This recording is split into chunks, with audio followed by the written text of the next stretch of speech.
Bismillahirrahmanirrahim. Assalamualaikum warahmatullahi wabarakatuh dan salam sejahtera.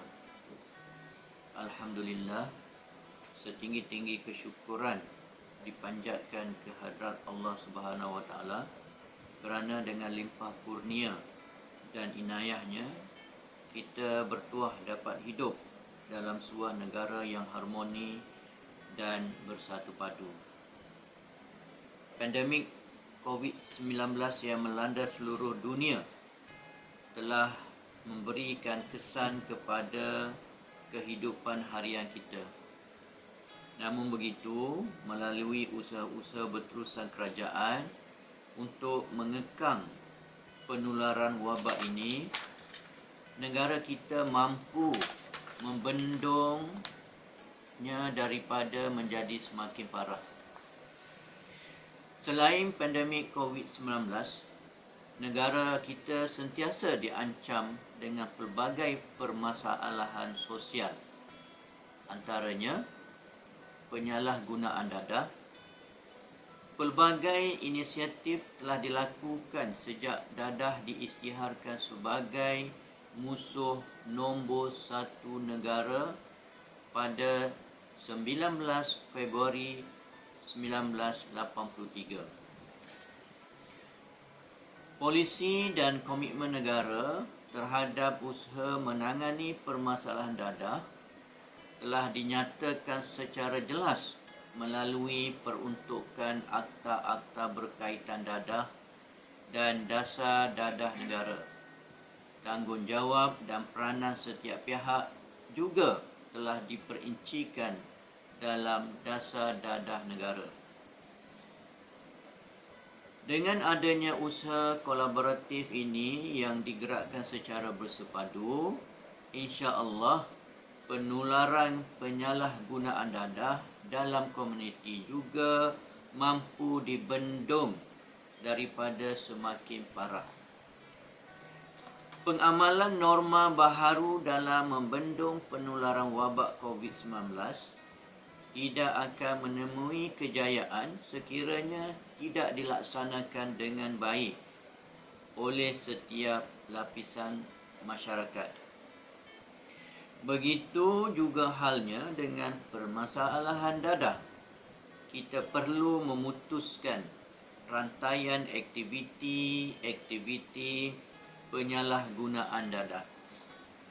Masyarakat perlu bersama-sama dengan pihak kerajaan dalam memastikan bahawa persekitaran tempat tinggal, institusi pendidikan, pusat latihan kemahiran dan tempat kerja bebas daripada sebarang masalah berkaitan dadah. Institusi pendidikan dan pusat latihan kemahiran sepatutnya menjadi medium terbaik bagi pembentukan sasiah dan pembangunan jati diri kerana sebahagian besar perkembangan individu berada di alam pendidikan secara formal. Murid dan pelajar seharusnya memanfaatkan tempoh masa ini untuk membangunkan kemahiran kendiri seperti kemahiran asertif, kemahiran komunikasi, dan kemahiran bersosial. Murid dan pelajar perlu sentiasa mengamalkan gaya hidup sihat melalui penglibatan aktif dalam aktiviti co-curriculum bagi mengelakkan terjebak dengan aktiviti pelancongan sosial dan penyalahgunaan dadah. Persekitaran di tempat kerja pula haruslah sentiasa berada dalam keadaan yang kondusif. Program-program berkaitan kesedaran untuk meningkatkan tahap keselamatan dan kesihatan pekerja seperti program pendidikan pencegahan dadah perlu dilaksanakan secara berterusan. Kerjasama ini akhirnya akan memberikan pulangan keuntungan kepada negara dan masyarakat. Negara dapat menjimatkan kos untuk menangani permasalahan dadah dan seterusnya mewujudkan persekitaran yang sihat serta selamat. Seiring dengan perkembangan teknologi semasa, penggunaan aplikasi dan teknologi baharu perlu sentiasa diteroka dan digunakan untuk memantapkan usaha menangani permasalahan dadah. Mesej-mesej kesedaran anti dadah perlu dipergiatkan menerusi media-media baharu bagi memperingati masyarakat tentang ancaman bahaya dadah. Namun begitu, terdapat juga pihak yang tidak bertanggungjawab telah menyalahgunakan perkembangan teknologi. Semenjak akhir-akhir ini, dadah dan peralatan-peralatan untuk menggunakan dadah turut dijual di platform media sosial dan aplikasi membeli belah. Oleh yang demikian, pelbagai pihak terutamanya ibu bapa perlu sentiasa memantau aktiviti atas talian anak-anak mereka agar tidak terjerat dan terjebak dengan penyalahgunaan dadah. Golongan remaja dan belia adalah modal insan yang akan mengemudi negara pada masa hadapan. Mereka perlu dilengkapkan dengan jati diri yang kukuh agar dapat menghindari permasalahan sosial termasuk penyalahgunaan dadah. Faktor-faktor pelindung seperti pendidikan pencegahan dadah perlu dipertingkatkan, manakala faktor-faktor risiko pula perlu dikurangkan.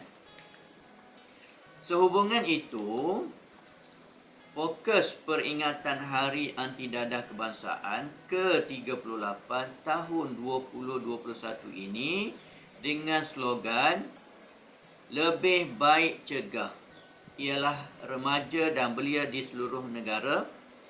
Tema ini dipilih bagi mendorong semua pihak mengambil tanggungjawab dan tindakan awal dalam menangani permasalahan dadah. Sering dengan pepatah Melayu, mencegah lebih baik daripada mengubati. Umum mengetahui bahawa permasalahan dadah adalah manifestasi permasalahan sosial yang lain seperti kerapuhan institusi rumah tangga, tahap pendidikan yang rendah, jenayah jalanan serta kemiskinan. Berikutan itu, dalam menangani permasalahan dadah, usaha sebuah pihak sahaja tidak mencukupi. Usaha kolaboratif secara bersepadu daripada pelbagai pihak perlu dilaksanakan bagi mengatasi permasalahan-permasalahan ini di peringkat awal. Agensi Anti Dadah Kebangsaan juga akan meneruskan sasaran dadah terkawal 2025. Untuk itu, semua ahli masyarakat termasuk jabatan kerajaan, badan bukan kerajaan dan ahli komuniti akan digerakkan dalam mengawal penularan penagihan dadah menjelang tahun 2025. Usaha ini akan dilaksanakan berdasarkan model-model yang telah dikenal pasti semasa pelaksanaan projek inisiatif bersepadu menangani permasalahan dadah, substan dan pelancongan sosial pada tahun 2020. Walaupun tema pada tahun ini menumpukan kepada aktiviti pencegahan, rawatan dan pemulihan terhadap mereka yang telah menyalahgunakan dadah akan tetap diteruskan. Agensi Anti Dadah Kebangsaan menyeru kepada semua yang telah terlibat dengan penyalahgunaan dadah untuk mendapat rawatan dan menjalani pemulihan secara sukarela sama ada di fasiliti yang disediakan oleh kerajaan ataupun swasta.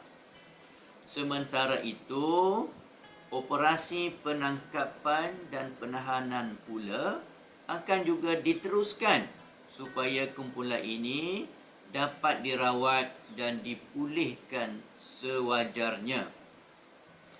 Di kesempatan ini, saya mewakili Agensi Anti Dadah Kebangsaan merakamkan ucapan setinggi-tinggi penghargaan kepada semua pihak yang telah bersama-sama menangani permasalahan dadah. Semoga usaha kita akan terus mendapat sokongan masyarakat dan beroleh keberkatan Allah Subhanahu Wa Taala. Lebih baik cegah, dadah terkawal 2025. Sekian, wabillahi taufiq wal hidayah. Assalamualaikum warahmatullahi wabarakatuh.